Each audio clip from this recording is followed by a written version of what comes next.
제목을 썼는데 우리가 표시는 안 했죠. 자, 그래서 오늘 34-2장, 34장 뒷부분을 좀 표시하겠습니다. 17절, 18절 지도 표시할게요. 34장입니다. 17절, 18절 지도 표시하겠습니다.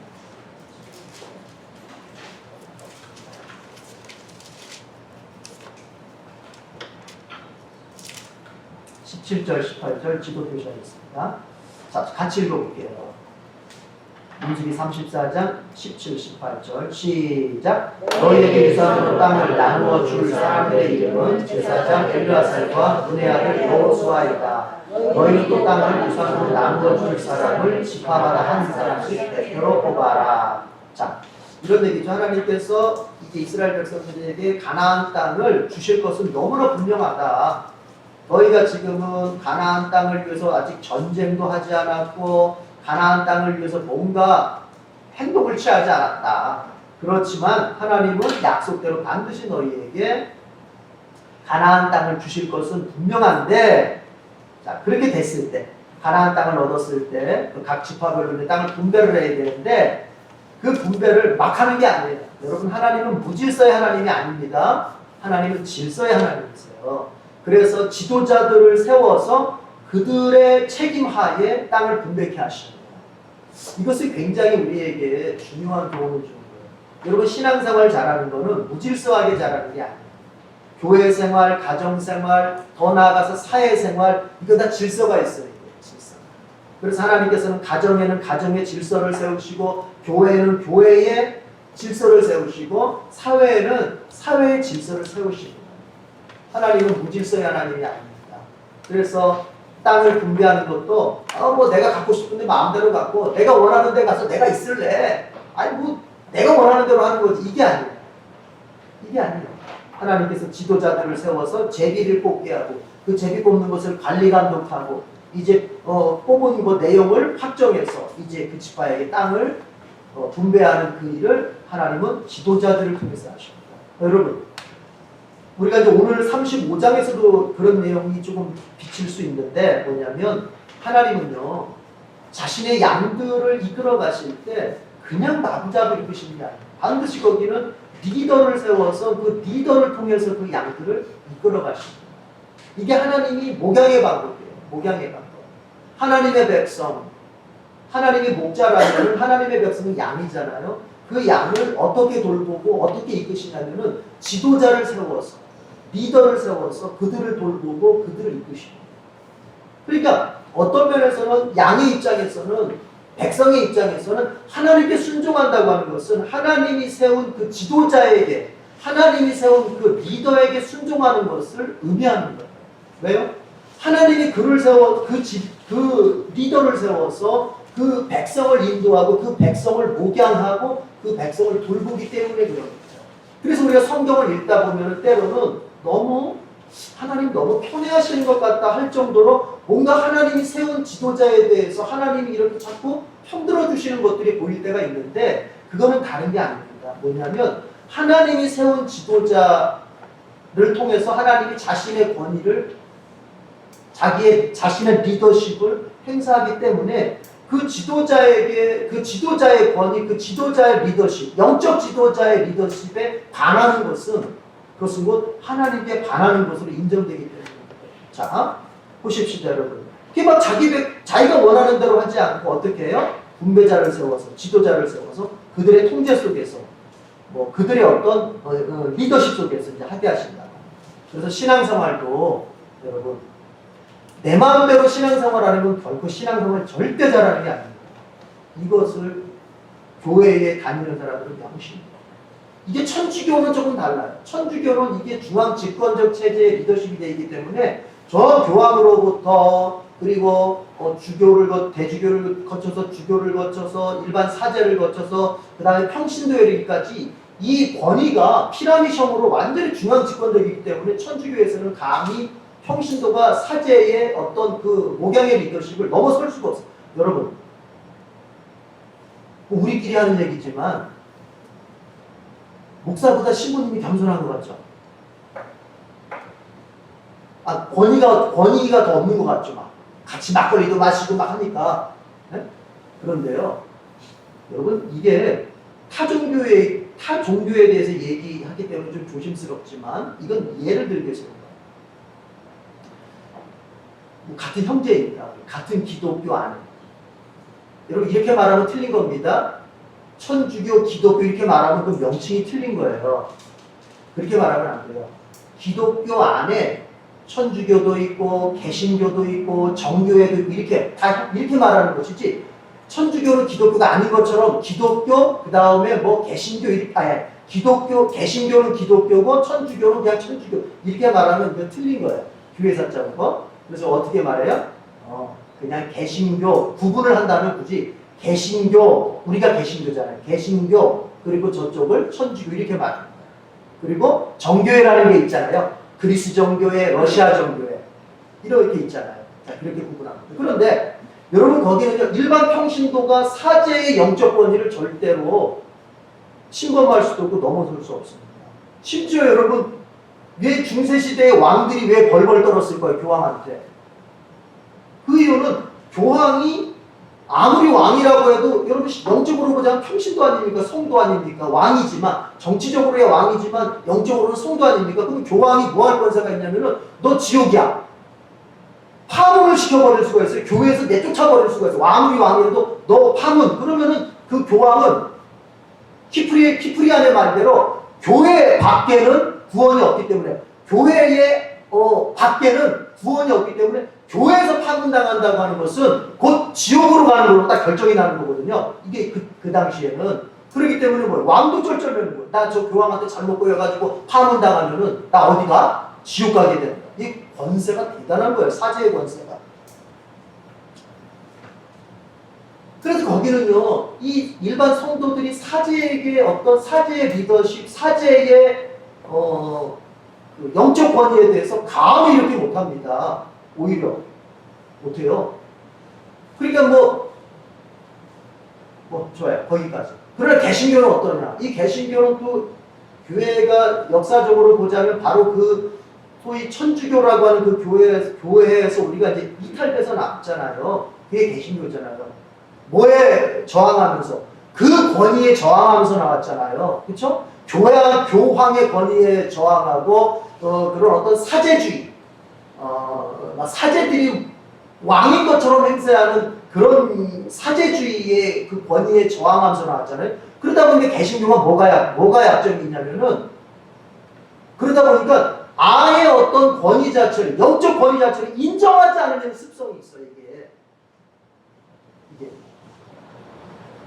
좋은 권위도 인정하지 않으려고 하는 습성이 있어요. 마치 목회자의 권위를 인정하는 것은 옛날 그 종교개혁 전에 중세시대로 돌아가는 것처럼 착각하면서 모든 교회 안에서는 영적 권위라고 하는 걸 인정하면 안 된다. 예를 들면 내비게이터나 일반 CCC 이런 어떤 교회 아닌 선교회에서는 그런단 말이에요. 다 이렇게 권위를 인정한다. 다 똑같이 뭐 형제지. 다 맞죠. 다 형제죠. 다 우리가 같은 성도죠. 그러나 무엇을 위해서? 하나님 나라의 사역을 위하여 기능적으로는 뭐가 있어요? 권위가 있는 거거든요. 그 권위를 인정하고 그 권위 속에서 우리가 일을 만들어가야 할 부분들이 있는데, 우리가 개신교가 태생적으로 저쪽 잘못된 영적 권위하고 투쟁을 하는 가운데에서 생겼다 보니까 이상하게 우리 안에 뭐가 있어요? 악한 사람하고 싸우다가 자기도 악하게 된다고 그런 거 있죠. 악한 사람하고 상대하다 보면 자기도 분명히 정의롭게 맨 처음에 출발했지만 나중에 보면 자기도 그런 게 있잖아요. 자기도 배우게 되잖아요. 못된 짓 미워하면서 배운다고. 그런 식으로 하다 보니까 우리가 뭘 배우게 돼? 이 권위를 무시하는. 개신교 안에 그런 게 있을 수 있어요. 그러나 우리가 여러분 권위주의에 빠지면 안 됩니다. 그렇죠? 권위주의. 사람을 하나님 권위보다 앞세우고 목회자를 우상숭배하시하는 그런 권위주의는 바람직하지 않습니다. 그러나 뭐는 필요할까요? 하나님이 세운 리더, 하나님이 세운 영적 지도자의 권위를 인정하고 그가 성경을 통해서 가르치고 있는 모든 가르침에 대해서는 우리가 마음을 열고 환영할 수 있는 그 마음은 필요한 거예요. 아니, 너나 나나 똑같이 이러지 말고.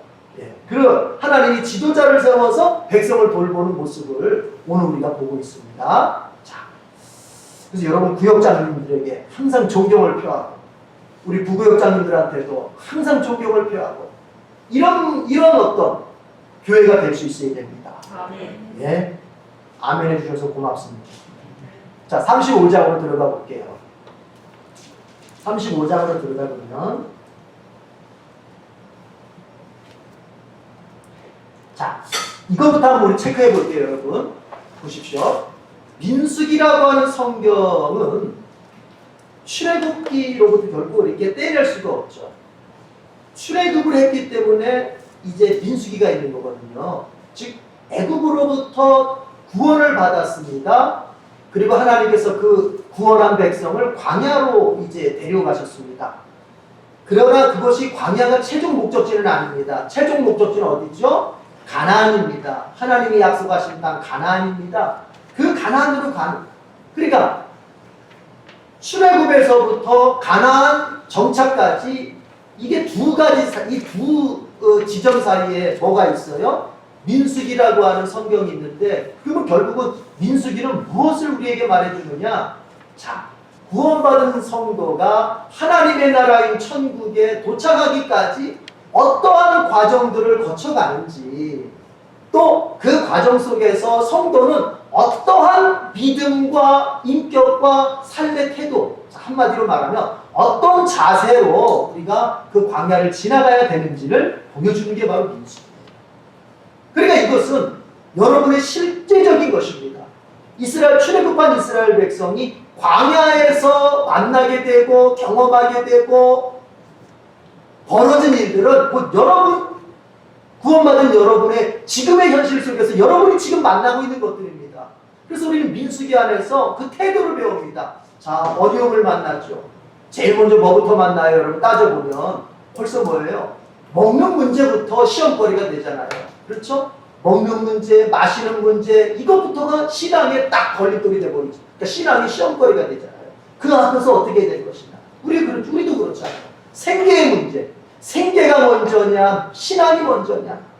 생계가 먼저냐, 하나님께 감사, 하나님께 믿음이 먼저냐. 이런 것들이 여기서 이제 보여지는 거예요.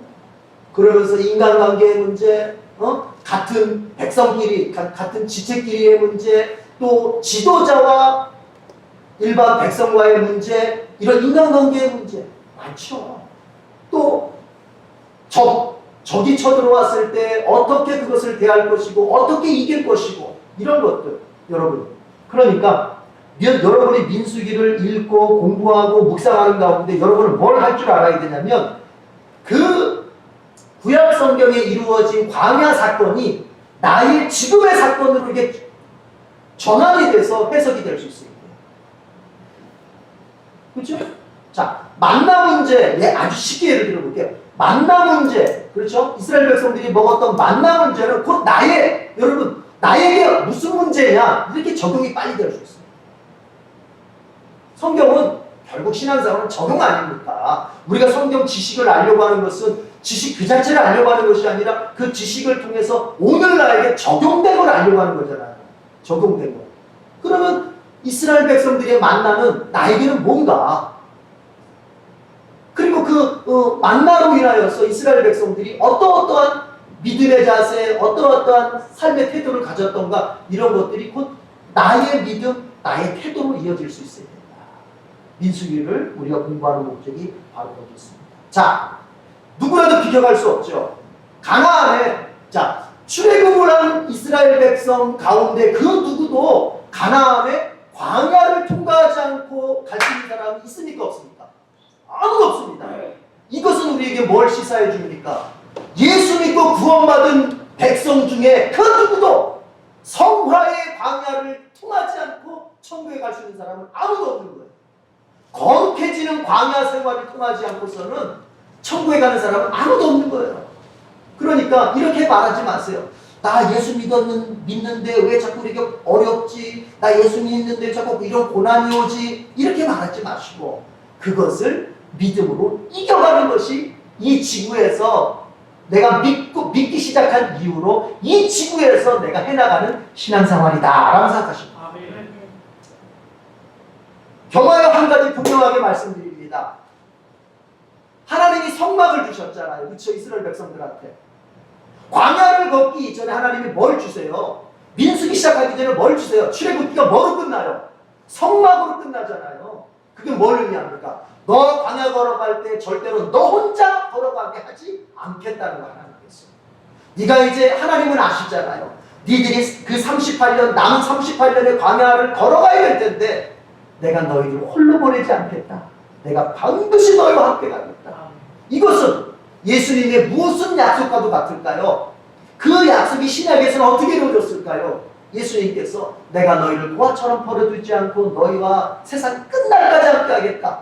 무엇으로? 성령으로 함께 하겠다. 그래서 성령께서 바울이 말한 것처럼 성령이 우리 안에 오셔가지고 나의 영혼을 나의 몸을 성전 삼고 내 안에 거하신다고 말하지 않습니까? 그래서 우리가 구원받은 이후에 광야의 인생을 지나갈 때 결국 나 홀로 가지 않습니다. 성령 하나님이 삼위 하나님이 나와 함께 가십니다. 여러분 믿고 힘내시길 바랍니다. 자, 그런 가운데 오늘 민수기가 그런 전체적인 어떤 맥락을 가지고 있고 그 가운데서 오늘 이제 우리가 35장을 보면 2절 지도표 시작했습니다. 35장 2절 지도표 시작했습니다.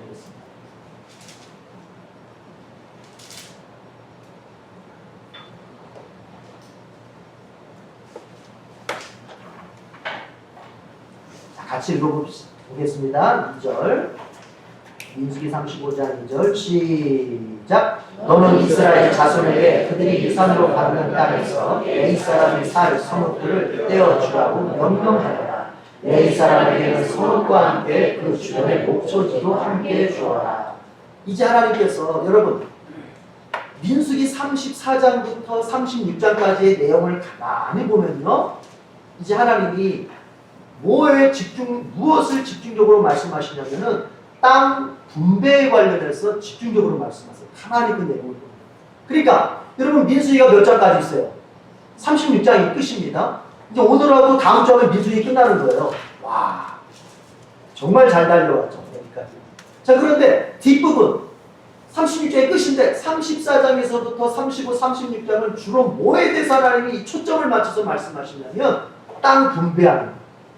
그래서 34장에서는 너희 땅의 사방 경계가 어떻게 되는지 내가 알려주마. 사방 경계에 대해서 말씀하시고, 그리고 또 16절부터는 뭐예요? 각 지파별로 그 땅을 분배할 때 지도자들을 세워서 분배해라 라고 말씀하시고, 그리고 오늘로 들어오는 오늘 35장으로 들어옵니다. 여기서도 역시 땅을 분배하는 내용인데 특별히 뭐냐? 레위 지파에게 어떻게 땅을 줘야 되는지. 자, 그런데 여러분 레위 지파는 땅을 분배받습니까? 못 받습니까? 못 받죠. 하나님께서 레위 지파에게는 땅을 조상 대대로 물려주시는 땅을 주시지를 않습니다. 나머지 11지파에게는 기업으로 삼을 수 있는 땅을 주시는데 레위 지파에게는 기업으로 땅을 주시지 않습니다. 왜요? 하나님께서 레위 지파에게 이렇게 말씀하셨죠. 다른 지파들은 땅을 기업으로 받지만 너희에게는, 레위 지파 너희에게는 내가 너희들의 기업이다. 그렇게 말씀했어요. 하나님이 기업이 하나님. 그래서 하나님을 통해서 먹고 살아야 됩니다. 자, 그런데 하나님을 통해서 먹고 사는데 하나님께서는 실제로는 이렇게 하십니다. 어떻게 하냐? 이스라엘 백성들이 받은 땅 가운데에서 48개의 성을 레위 지파에게 주라고 말씀하십니다. 자, 어떻게? 여러분 레위 지파는 한 곳에 모여 사나요? 아니면 흩어져 사나요? 흩어져 살게 됩니다. 다른 지파들은 모여 살죠.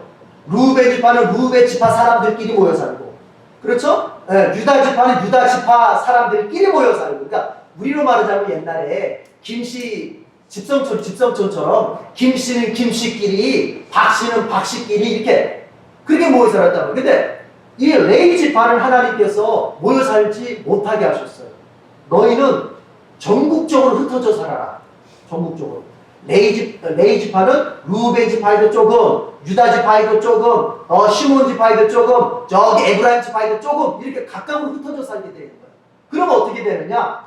흩어져 살 때 그 지파의 레위 지파가 머무는 그 땅의 지파가 레위 지파에게 성을 주라는 거예요. 성을. 일정한 공간을 주라는 거예요. 임시로 거주할 공간을 주라는 거예요.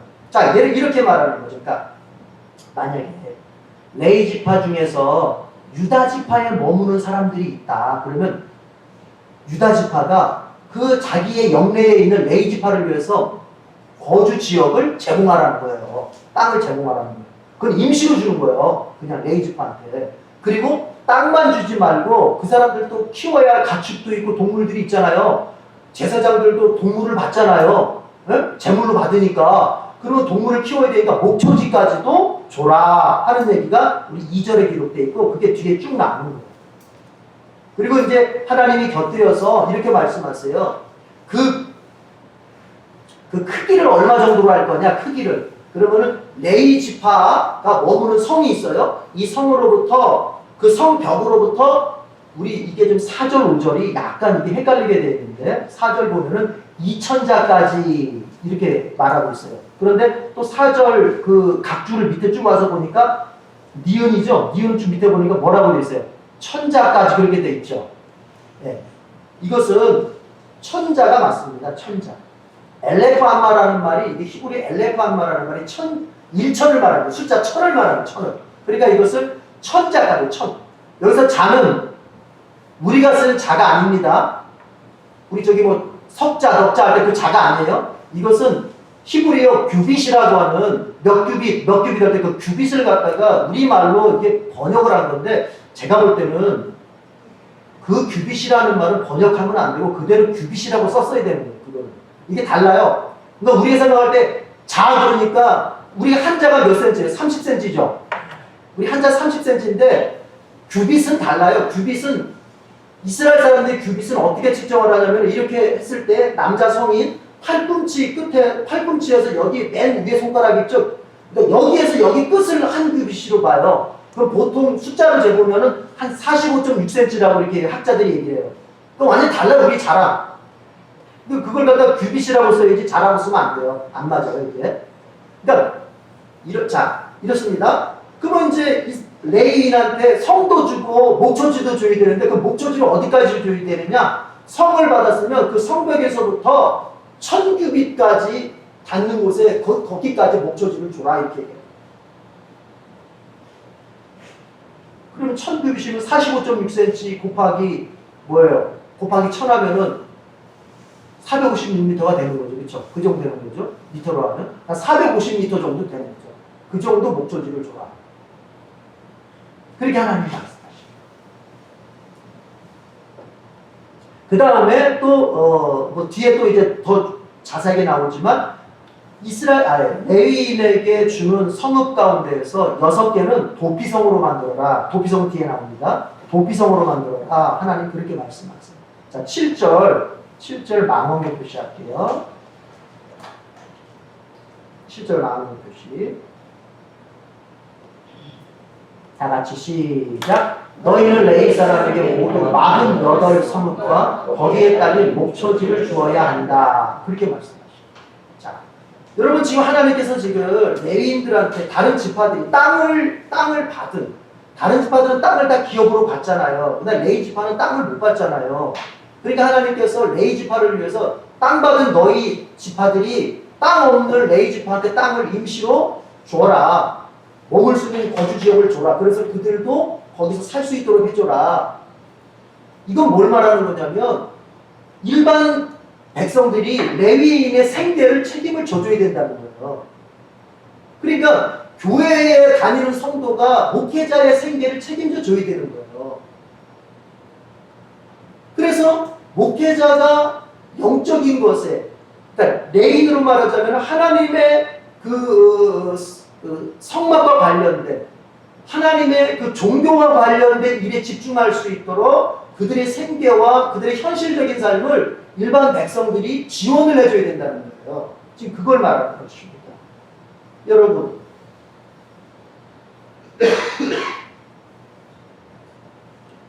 목회자가 영적인 일에 전념하고 그래서 우리 성도들한테 영적인 그런 좋은 양식을 제공하고 영적으로 여러분이 성장할 수 있도록 끊임없이 준비하고 그것을 실행하고 이럴 수 있으려면 우리 성도들은 목회자의 생계를 전적으로 책임져 주는 좋은 풍토가 마련이 되어 있습니다. 그리고 여러분 지도자와 같이 하는 것을 앞에서도 우리가 34장 끝부분 얘기하면서 아까 전에 했지만 내가 영적인 지도자와 같이 살아간다고 하는 것은 굉장히 중요합니다. 분명한 게 있어요. 이건 분명한 거예요. 하나님과의 관계가 친밀하고 하나님과의 신앙적 관계가 좋은 사람은 그분의 종과의 관계를 아주 중시합니다. 이거 분명한 거예요. 내가 하나님과의 관계에 관심도 없고 하나님과의 관계에 대해서 별로 그렇게 신경을 안 쓰는 사람은 목회자와의 관계를 그저 그렇게 생각합니다. 이게 그렇게 돼 있어요. 한번 생각을 해보세요. 내가 하나님이 나의 전부라면 그 하나님이 세운 종에 대해서 내 안에 여러분 더 특별한 마음이 들지 않겠습니까? 그런 거잖아요. 그러니까 하나님께서는 그것을 무슨 지도자를 우상숭배로 만든 이게 아니라 그것은 뭐냐? 하나님을 사랑하는 마음을 하나님 눈에 보이질 않잖아요. 그럼 그것을 누구한테 표현합니까? 그분이 세우셨다고 믿어지는 그 종에게 내가 나의 관심을 표현하고 나의 어떤 섬김을 표현하고 그리고 중요한 게 존경을 표현하는 것으로 나타나게 되어 있습니다. 반드시 그렇게 되어 있습니다. 이걸 좀 더 적용해 보면 하나님이 우리 가정에 복을 주시고 하나님이 우리 가정에 찾아오시기를 바란다. 하나님 우리 가정에 찾아오셔서 복 주셨으면 좋겠다. 자, 이게 영적인 마음이지, 그렇죠? 그 영적인 마음이 여러분 밖으로 현실적으로 표현될 때는 어떻게 표현될까요? 아, 목사님 우리 가정에 신방 오셨으면 좋겠다. 목사님 우리 가정에 이렇게 좀 오셔서 예배 인도해 주시고 이렇게 있으면 축복 기도해 주셨으면 좋겠다. 이렇게 나타나게 되는 거예요. 이것과 이것을 별개로 생각하면 안 돼요. 내가 하나님을 극진히 생각하는 것과 목회자를 대하는 태도가 별개라고 생각하면 안 돼요.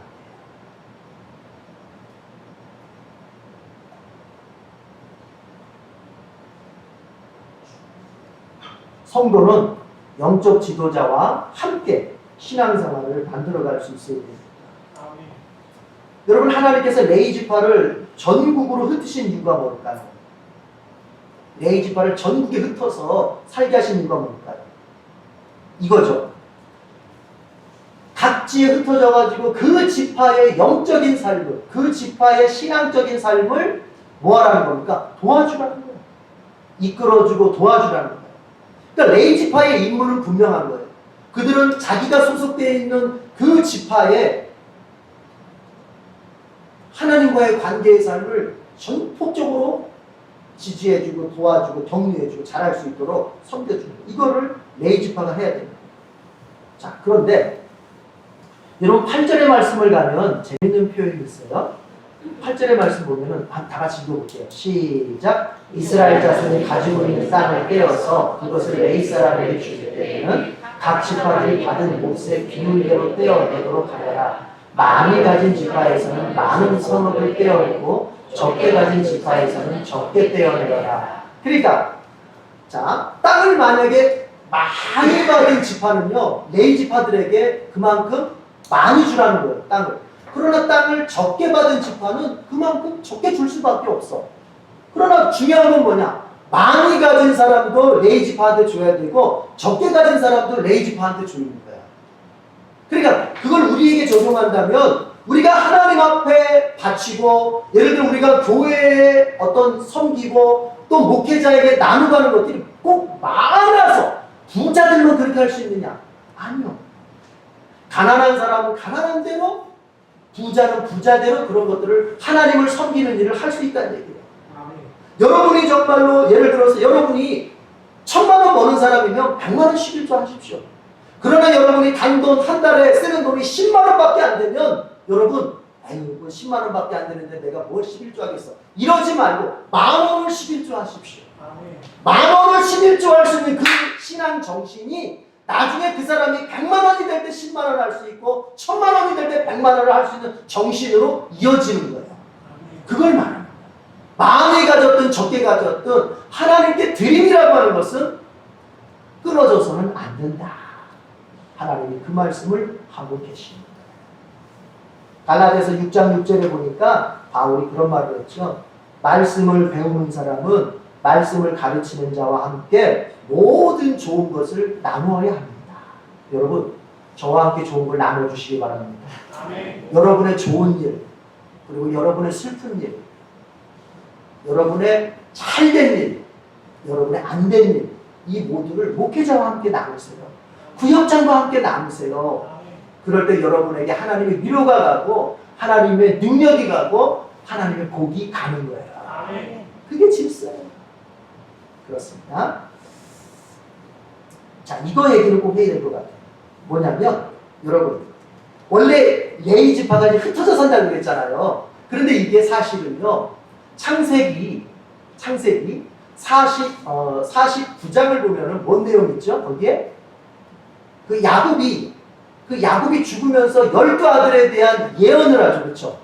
축복 겸 예언을 합니다. 창세기 49장. 그렇죠? 예언, 야곱 예언이잖아요. 12아들 예언하잖아요. 그래서 레이를 얘기할 때, 레이의 후손들을 이야기할 때 야곱이 뭐라고 예언하냐면 너희들은 흩어져서 살게 될 것이다. 그렇게 예언합니다. 왜요? 자기 여동생 디나를 갖다가 세겜이 강간을 했을 때 어떻게 합니까? 레위하고 시므온이 그냥 칼 들고 너네가 할례 받으면 우리하고 이렇게 결혼할 수 있다. 그러니까 니네 할례 받아라. 할례가 뭔지 아시죠? 남자의 생식기를 다 쉽게 말하면 포경수술이잖아요. 그렇게 해버린 거예요, 다. 그러니까 이제 세겜 민족이 원래 거기 할례를 안 하는 민족인데 이쪽 이스라엘 민족하고 서로 이제 결혼을 할 수 있다니까. 그러면 고대 사회는 인구가 많은 게 힘 아닙니까? 그럼 우리가 같은 나라가 될 수 있기 때문에 좋다 해가지고 할례를 다 해버리잖아요. 그럴 때 이 레이하고 시몬이 어떻게 합니까? 할례 받은 지 3일 때쯤, 원래 3일째가 제일 아프거든요. 그러니까 칼 들고 가가지고는 다 죽여버리잖아요, 그 남자들을. 그래가지고 이걸로 인해서 야곱이 굉장히 이제 막 분노하죠. 우리 집안을 니네가 멸망을 시키려고 작정을 했구나. 이 레이야, 시몬아 하면서. 그러면서 이제 야곱이 너 레이, 그 벌로 너희 후손들은 흩어져서 살게 될 것이다. 한 곳에 모여있지 못할 것이다. 이런 저주스러운 예언을 듣게 됩니다. 그게 여기 이루어지는 거예요. 그게. 그래서 그의 후손들은 흩어져 살게 됩니다. 모여 살지 못합니다. 땅도 한 곳에 모여 살지 못하기 때문에 땅도 받을 수가 없습니다. 다 흩어져 살아요. 그런데 보십시오. 이 얘기가 중요한 거예요. 앞에 얘기 잊어버려도 좋아요. 여러분, 하나님은요, 레위의 그 저주스러운 운명을 하나님께서 복된 운명으로 바꿔주시는 거예요. 어떻게? 자, 어차피 흩어져 살 수밖에 없어. 그런데 하나님은 그것을 어떻게 사용하십니까? 각 지파의 영적 지도자로서 활동할 수 있도록 하나님이 운명을 바꿔버리시는 거예요. 여러분, 세상은 우리를 저주하고 우리의 과거의 경험들로 우리를 올가매면서 우리가 정말 나는 안 되는 팔자구나, 나는 저주받은 팔자구나, 내 운명이라고 하는 것은 안 풀리는구나. 세상은, 마귀는, 그리고 나의 어떤 죄에 오염된 나의 어떤 내면의 소리는 끊임없이 나로 하여금 안 되는 존재, 막히는 존재, 정말 저주스러운 존재처럼 나를 말할 때 여러분 믿으시기 바랍니다. 하나님은요, 그런 운명도 복된 운명으로 바꾸실 수 있습니다. 여러분에게 막히고 여러분을 올가매고 여러분의 모든 일생을 붙잡아두는 악한 것들로부터 하나님은 여러분의 운명을 복된 운명으로, 정말 하나님께서 귀하게 쓰시는 운명으로 바꾸실 수 있다는 것입니다. 자, 하나님께서 레위 지파에게 성을 48개를 주어라, 이렇게 각 지파의 지도자들에게 그렇게 명령을 하면서 그 48개 가운데에서 6개는 특별히 도피성으로 만들어라, 그렇게 말씀을 하세요. 이제 우리 도피성을 좀 볼 텐데, 도피성이 뭔지 11절 지도 표시하겠습니다.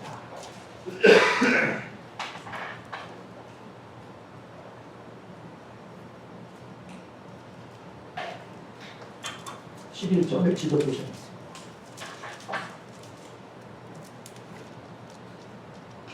같이 읽어보죠. 시작. 성읍들 가운데서 얼마나 도피성으로 정하여 실수로 사람을 죽게 한 자가 그곳으로 도피하게 하여라. 자, 14절 망원경 표시하겠습니다. 민수기 35장 14절 망원경 표시하겠습니다. 이제 도피성에 대해서 조금 더 보충해주는 말이죠. 시작. 그 가운데 세 성읍은 요단강 동쪽에 두어 나머지 세 성읍은 가나안 땅에 두어 도피성이 되게 하여라.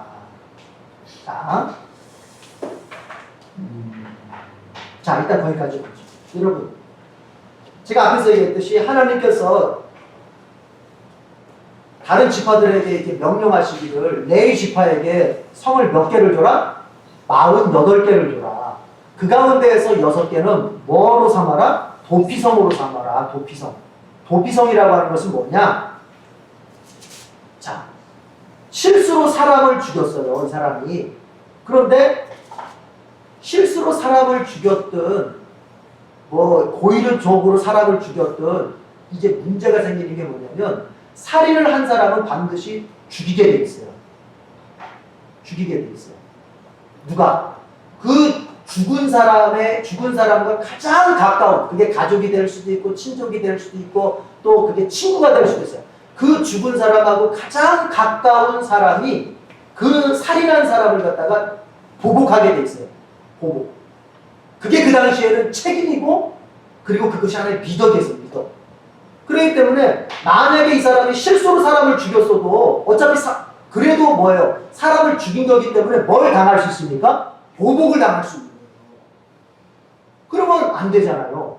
의도적으로 죽인 게 아닌데 살인하려고 한 게 아닌데 실수로 죽인 건데 그러면 어떻게 하느냐? 그 실수로 죽인 사람을 죽인 사람은 빨리 어디로 도망가야 된다?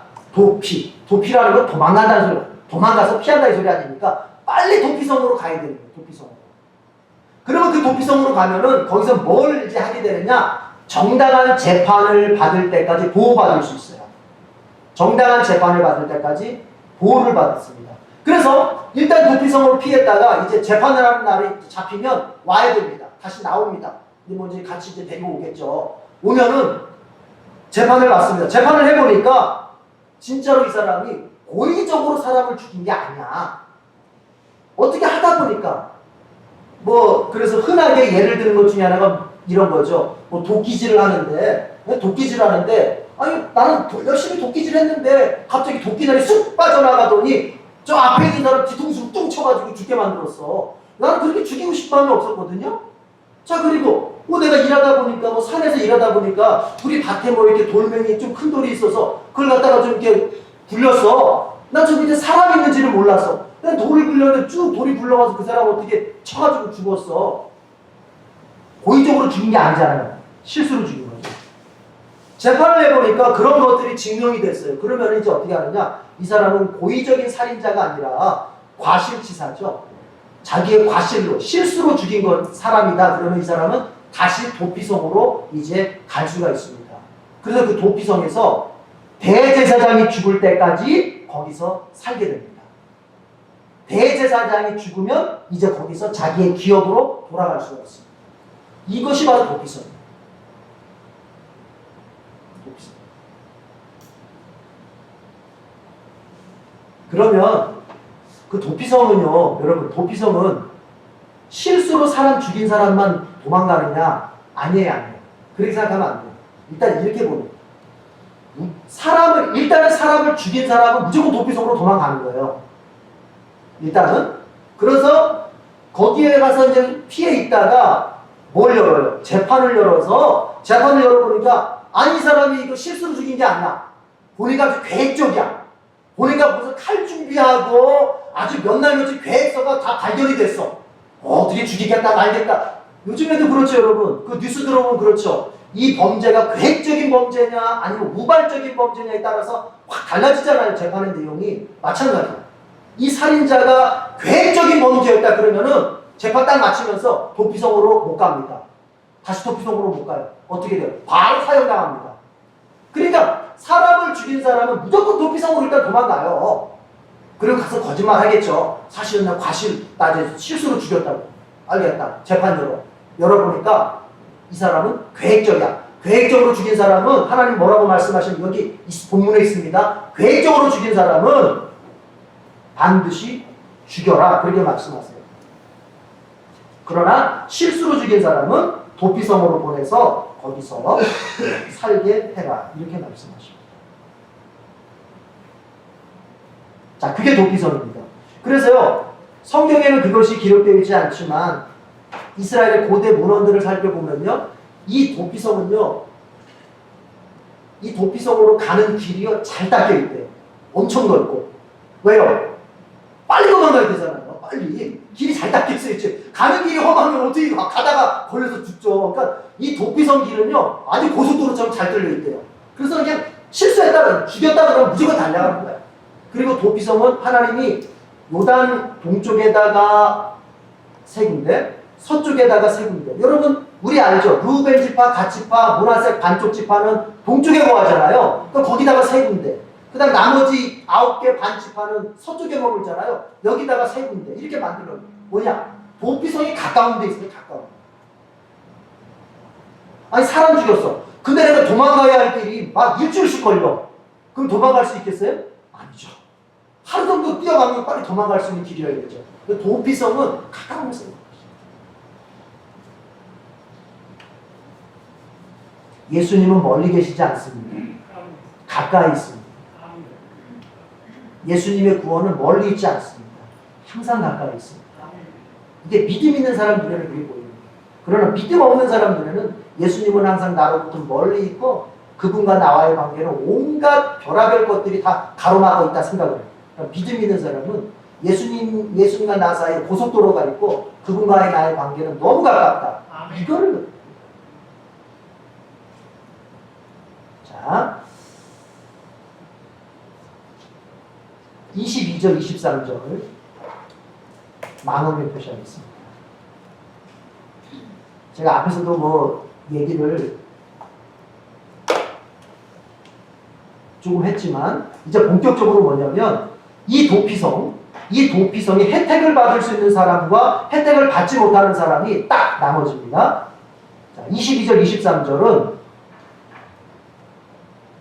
혜택을 받는 사람, 22절 23절 다 같이 시작. 그러나 아무런 원한도 없이 사람을 밀치거나 몰래 숨어 있다가 무엇을 던지거나 한 것이 아니고 잘못 보고 굴린 돌이 사람에게 맞아 그를 죽게 하였으면 그 가해자가 피해자의 원수가 아니고 더욱이 그를 해칠 의사가 전혀 없었던 것이므로. 자, 25절 나침반 표시할게요. 25절 나침반 표시입니다.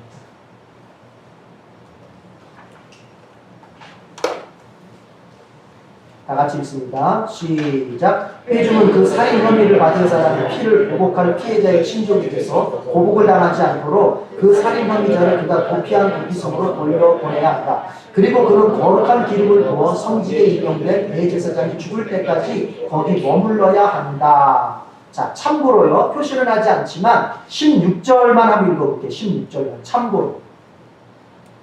이 사람은 16절부터 사실 21절까지는요. 도피성의 혜택을 받을 수 없는 사람들이에요. 자, 16절만 대표적으로 읽어볼게요. 시작. 만일 세부시 같은 것으로 사람을 쳐서 죽게 하였으면 그런 살인자이다. 그런 살인자는 반드시 죽여야 한다. 자, 앞에서 제가 이렇게 했죠. 계획적으로, 미워해서, 아예 계획적으로. 그래서 연장을 가지고 아예 그 사람을 죽였다. 그러면 그 사람은 살인자이기 때문에 하나님은 반드시 죽이라는 거예요. 그 사람을 살려두면 안 돼요.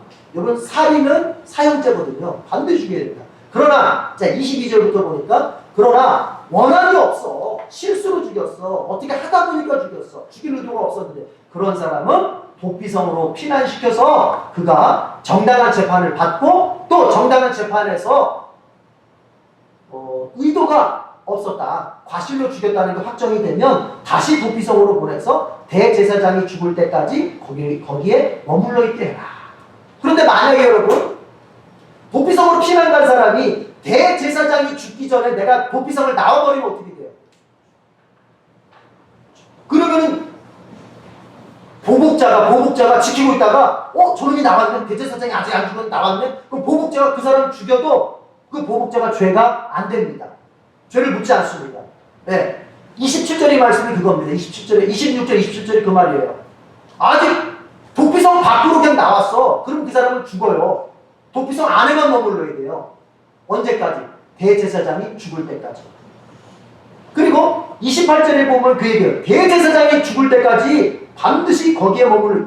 여러분 이걸 계속 반복합니다. 자, 누가 죽을 때까지? 대제사장이 죽을 때까지 도피성에 머물. 이거를 하나님이 계속 반복해서 말씀하세요.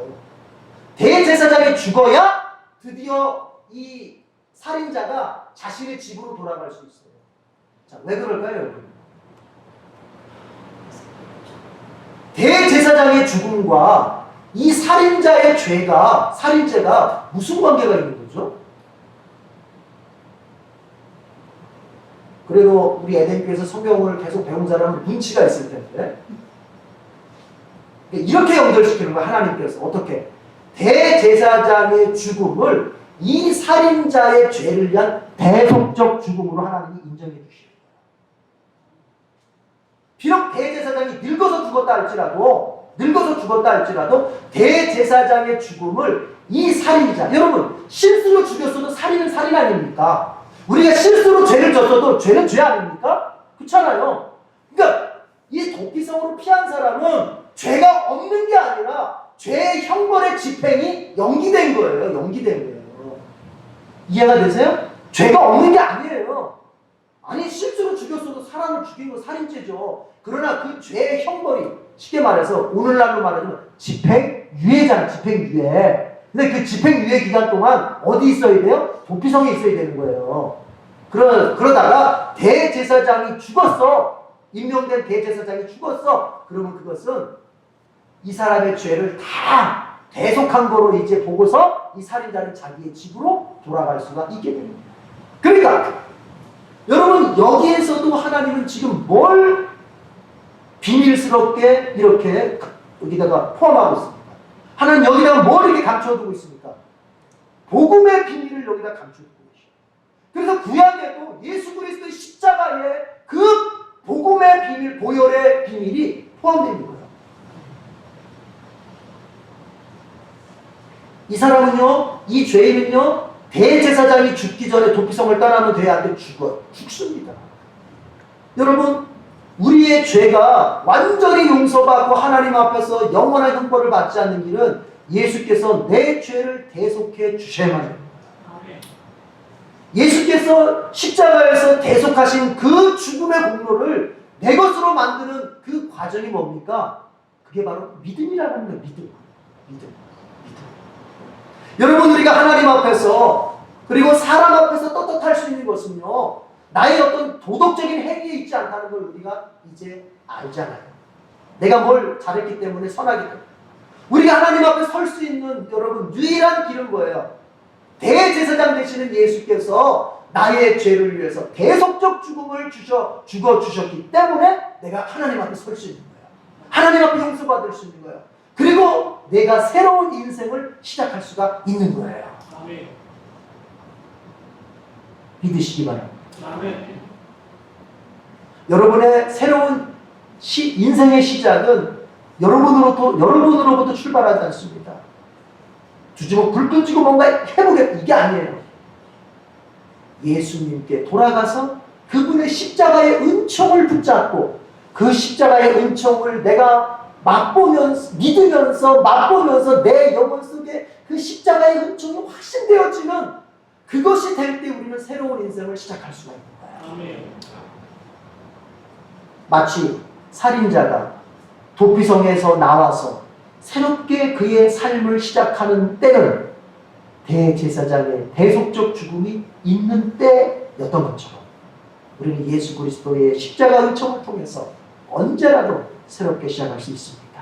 여러분 혹시 주중의 삶을 살다가 믿음 없는 내 모습을 보면서 절망했습니까? 주일에 내가 주님 앞에서 그렇게 결심하고 믿음의 삶을 살아보겠노라고 세상으로 나아갔지만 내가 살다 보니 약해진 내 모습을 보며 스스로 실망했습니까? 이제 다시 그 눈을 들어 예수 그리스도의 십자가의 죽으심을 바라보시길 바랍니다. 아멘. 우리는 그분의 은총의 죽음을 바라볼 때 새롭게 시작할 수 있습니다. 아멘. 하나님은 우리의 실패를 예수님의 십자가 속에 걸어두고서 우리는 언제든지 새롭게 시작할 수 있도록 기대하고 계시고 그리고 우리를 격려해 주시는 분이에요. 이 믿음으로 남은 한 주의 삶도 감당해낼 수 있기를 축복합니다. 같이 한번